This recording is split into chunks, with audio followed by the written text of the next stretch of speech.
Ayan guys, ayan mga mamshi, ayan kunting update lang tayo sa presyohan natin ng itlog. Magkano na ba ang puhunan at magkano na rin ba yung bentahan nyo guys?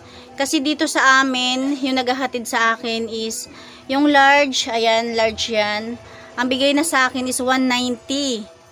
Tapos dito naman sa XL, 205. Ay di ba nga ang bentahan ko sa large is 320.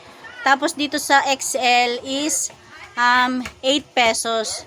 Ang mangyayari, paliit na ng paliit yung aking kita. Dito, kapag binenta ko pa rin siya ng 320, 10 piso na lang yung halos kita ko. Kung 7 pesos naman, 20 pesos yung kikitain ko.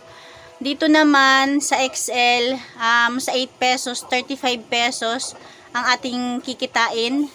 Medyo okay pa rin kahit konti dahil 35 pesos. Dito talaga ang napakalaki ng aking binaba. Kaya sabi ko nga nung pag-alis ni ate, dapat pala hindi na ako kumuha ng large.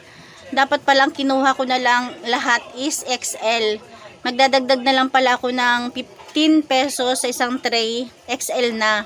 'Di ba kahit papano kasi 35 pa yung kikitain ko dito. Dito, napakababa na. Kung 3.20, 10 piso na lang. Kung 7 pesos, nasa 20 pesos pa rin. Kaya sabi ko, o sabi ni ate, ang suggest niya sa akin is, lahat daw yan, ibenta ko na lang ng 8 pesos para sa isang tray.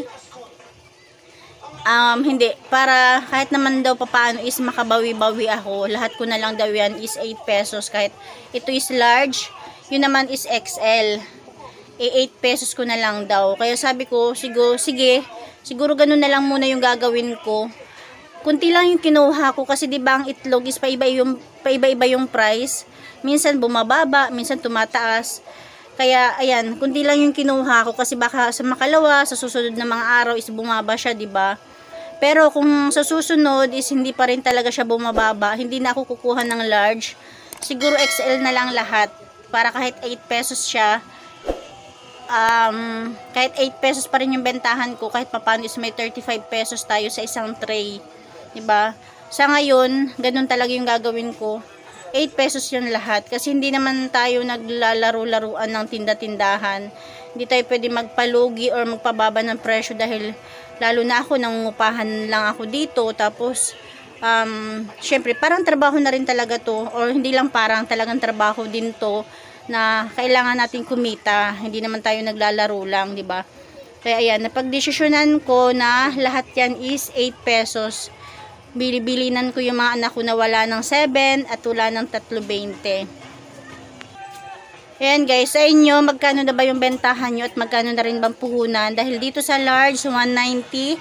Sa XL naman is 205. Ayan. Sa ngayon, ang gagawin ko is 8 pesos ko siya parehas.